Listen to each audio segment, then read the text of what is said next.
अरे यार, आज की पार्टी में तो मजा आ गया। तुम दोनों दोस्तों के साथ तो मेरी जिंदगी इतनी अच्छी है कि क्या बताओ कितनी अच्छी है। अरे भाई, अब दोस्ती की है तो जीना मरना सब साथ में। हाँ, अरे अरे यार सुनो, जल्दी से एक बियर और ऑर्डर करते हैं ना, एक आखिरी, और उसके बाद ये जश्न यहीं खत्म हो जाएगा। अरे हाँ हाँ, क्यों नहीं। वेटर, जल्दी से 2 बियर की बोतल लेकर आओ। आज मेरे दोस्तों को जश्न मनाना है, क्यों? इतने में वहां पर एक बहुत सुंदर लड़की छोटे छोटे कपड़े पहनकर हाथ में बियर की बोतल लेकर उसके पास आती है। ये लीजिए, आपने बियर ऑर्डर की थी ना, मैं लेकर आ गई। क्या बात है यार, इस बार की वेटर तो बड़ी सुंदर है। अब बियर लेकर आई हो तो अपने हाथों से ही पिला दो ना। हाँ हाँ, क्यों नहीं, जैसा आप बोलोगे मैं वैसा ही करूँगी। क्या बात है यार, अब तो लगता है रोज यहीं आना पड़ेगा। उसके बाद वो लड़की उन तीनों को बियर सर्व कर देती है। पार्टी करने के बाद वो तीनों अपने अपने घर जाते हैं। प्रतीक, संजीव और राघव को उनके घर छोड़कर जैसे ही अकेला अपनी कार में आकर बैठता है तो अचानक उसे एहसास होता है जैसे उसकी कार की पीछे वाली सीट पर कोई बैठा हुआ है। वो तुरंत पीछे मुड़कर देखता है। तुम यहाँ क्या कर रही हो? और तुम मेरी कार में कब आई? अरे तुम तो बार में वेटर थी ना। बस ऐसे ही मेरा दिल कर रहा था आपके साथ आपके घर चलने का, इसलिए मैं आपके साथ चली आई। अरे लेकिन तुम मेरी कार में आई कब? अभी कुछ देर पहले तो यहाँ पर मेरे दोस्त बैठे हुए थे। प्रतीक के इतना बोलते ही उस लड़के का चेहरा खतरनाक तरीके से बदल जाता है। उसकी आंखें पत्थर की तरह सफेद और पूरे शरीर पर नीली नीली नसें उभर आती है। गाड़ी चलाओ, पूरी स्पीड में चलाओ, और अगर तुमने गाड़ी रोकने की कोशिश भी की तो मुझसे बुरा कोई नहीं होगा। डर की वजह से प्रतीक के पसीने छूटने लगते हैं। उसका शरीर बुरी तरह से कांप रहा था। प्रतीक बिना कुछ सोचे समझे कार को फुल स्पीड से चलाना शुरू करता है।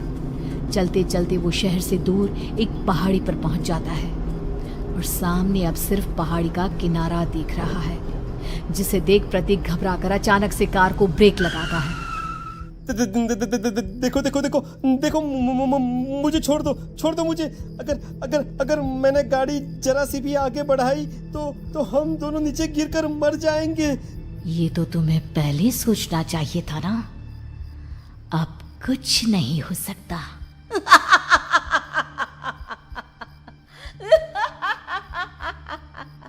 छोड़ दो मुझे।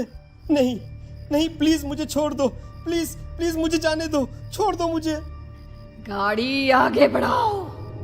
और तभी अचानक से बिना प्रतीक के स्टार्ट किए उनकी कार आगे बढ़ती है और गहरी खाई में गिर जाती है। उसके चीखने की आवाजें चारों तरफ सुनाई देती है।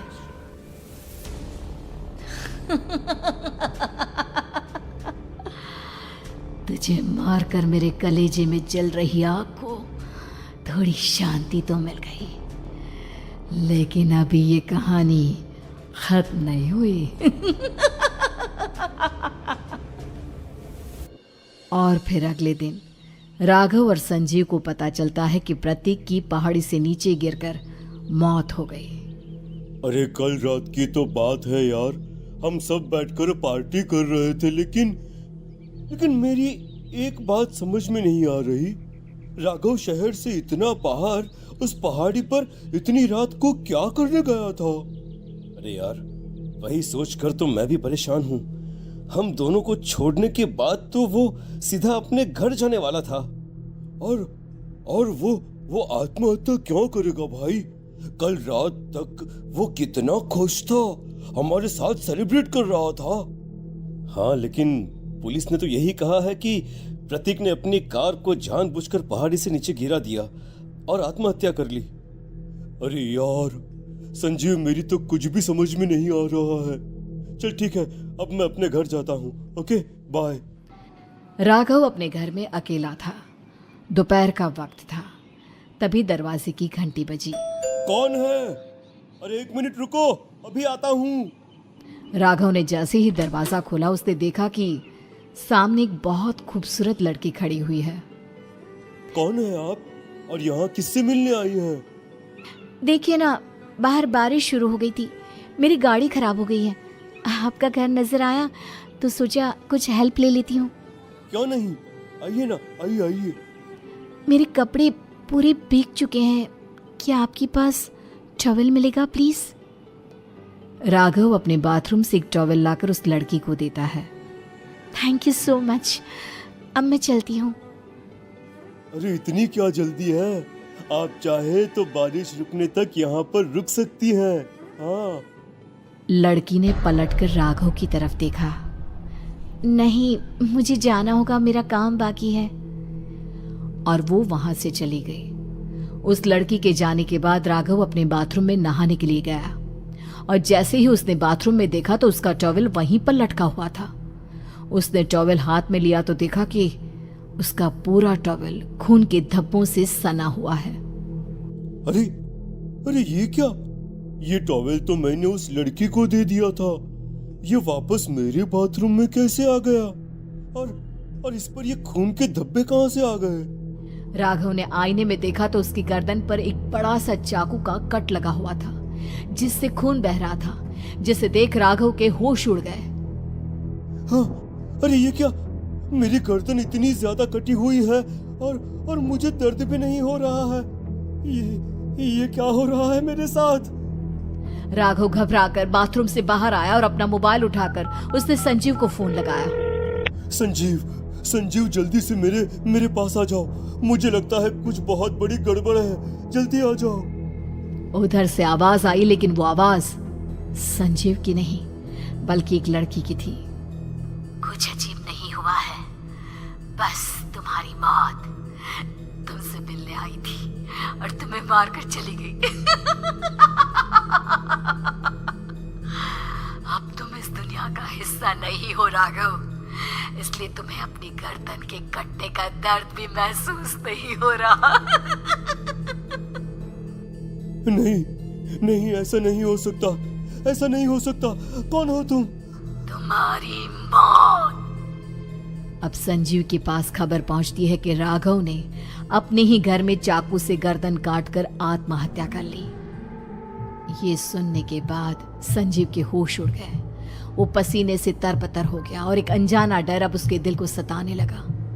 संजीव के साथ ही उसका एक छोटा भाई राजीव भी रहा करता था। अपने भाई को इस तरह परेशान देखकर राजीव उसके पास आया। अरे भैया, क्या हुआ भैया? आप इतने घबराए हुए क्यों लग रहे हैं? प्रतीक और राघव की मौत, मेरा मतलब मेरी कुछ समझ में नहीं आ रहा भाई। अचानक से मेरे दोनों दोस्तों ने आत्महत्या क्यों कर ली? अरे वो तो मेरी भी समझ में नहीं आ रहा है भैया। हाँ, हो सकता है कि कोई परेशानी होगी और इसीलिए उन्होंने ऐसा किया होगा। हाँ, लेकिन दोनों की जिंदगी में एक साथ परेशानी और दोनों का इतनी खतरनाक तरीके से आत्महत्या करना, कहीं ऐसा तो नहीं मैं भी मर जाऊंगा? अरे आप ऐसी बातें क्यों कर रहे हैं भैया? वैसे ही मैं इतना परेशान हूँ। जब से अंजलि ने मेरा साथ छोड़ा है तब से सब कुछ बहुत अजीब सा हो गया है। रोज रात को डरावने सपने आते हैं। ऐसा लगता है जैसे अंजलि बार बार मेरे सपनों में आकर मुझे डराने की कोशिश करती है।